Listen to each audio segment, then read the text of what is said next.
خلينا شنو نعمل فقرة القهوة اللي الله لا يحرمنا منها. قولوا امين. شايفين قديش هاي وسعاني علي؟ امبارح لما لبست العباية البنفسجية انا جايبتها عدوا لها كم من معلك لان لما اتخرف معكم بنسى حالي. فهاي كنت جايبتها ماما جابت لي اياها على العيد، فانا ما لبستها لاني كنت اتصور فيها. كانت عندي يعني اكثر من خيار وما طلعت بالعيد. سبحان الله اجت مناسب ولبستها. فامبارح لما لبستها انصدمت، كانت احلى علي. يعني من هون معبعبه، يعني لما تكون العبايه معبعبه من هون بتنصح بزياده. تفاجأت ان الكيتا معببه انه انا ضعفانه. كيفت بيستغرب يعني غير وصل 95 يا بنات. والله لا نكيف. ما عملتش كيكه، ما فضيتش اعمل كيكه.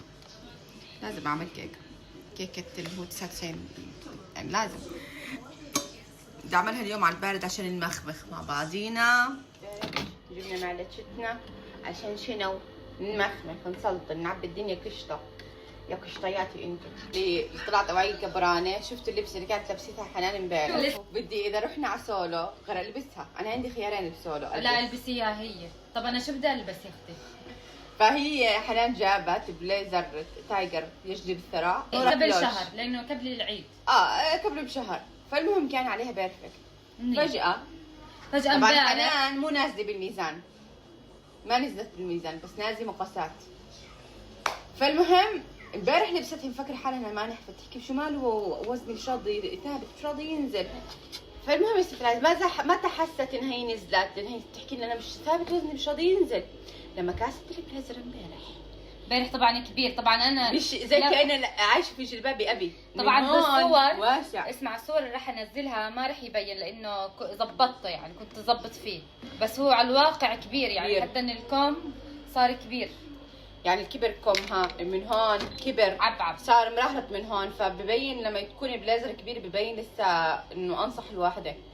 فكثير كان كبير عليها البليزر. فامبارح اكتشفت ان هي نحفانه الاواعي. عشان هيك بحكي لكم اواعيكم كيفتكم. وانا كيفت انه خليه يجي علي البليزر. انا كان يجي علي اول بس انه ما كان حلو. بس انه ما كان يسكر والايدين قصار. هسه سكر عليها بالراحه يعني هيك بتضمه. ضمي يا اختي ضميني. استغفر الله كله منك. احلى فرفرش. فالمهم القصه الحزينه هسه هي حزين بالنسبه لها لكن سعيده بالنسبه لي. اوعيها بيجوا علي وهي ما لهاش وعي. خاص البسي يا ناس الصلاه وروحوا على سولو. تلبس راسك. انا اشوف هسه شنو فكرت القهوه اللي الله لا يحرمنا منها. قولوا امين. والله كل ما اشرب فنجان قهوه، حتى امبارح طلبت قهوه، كل ما اشرب قهوه بحس بالنعمه اللي انا فيها وبحكي الحمد لله بشكر رب العالمين. ايش بتعملوه انتم بالدار اول ما تعملوا ممكن يكون اشي بسيط وتحكوا الحمد لله على النعمه اللي احنا فيها. جد انا فقدت القهوه حتى تشرب قهوه بالضبط. فانا عشان هيك بحكي الحمد لله على نعمه القهوه لاني كثير بحبها. انتوا ايش بتحبوا اكثر شيء؟ يعني ايش بتحكوا الحمد لله؟ انا اصلا من كثر ما بحب القهوه حاطه على اكونتي على الانستغرام عاشقه القهوه. هسه شنو فكرت القهوه اللي الله لا يحرمنا منها. قولوا امين. كل ما اشرب قهوه بحس بالنعمه اللي انا فيها وبحكي الحمد لله بشكر رب العالمين. ايش بتعملوه انتم بالدار اول ما تعملوا ممكن يكون اشي بسيط وتحكوا الحمد لله على النعمه اللي احنا فيها.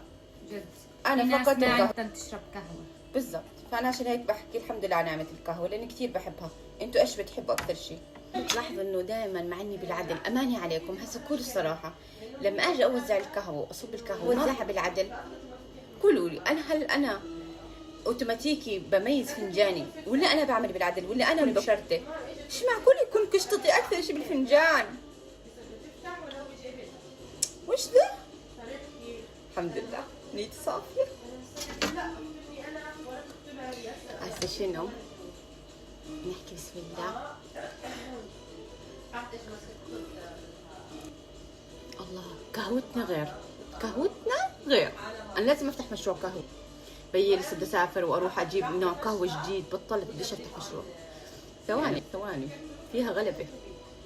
خلاص خليني مع بني المعروف للأبد حتى النخاع.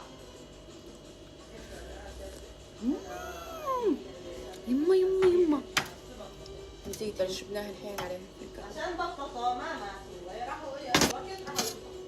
خلصت الكشطة من عندي. حركة الأشرار هاي.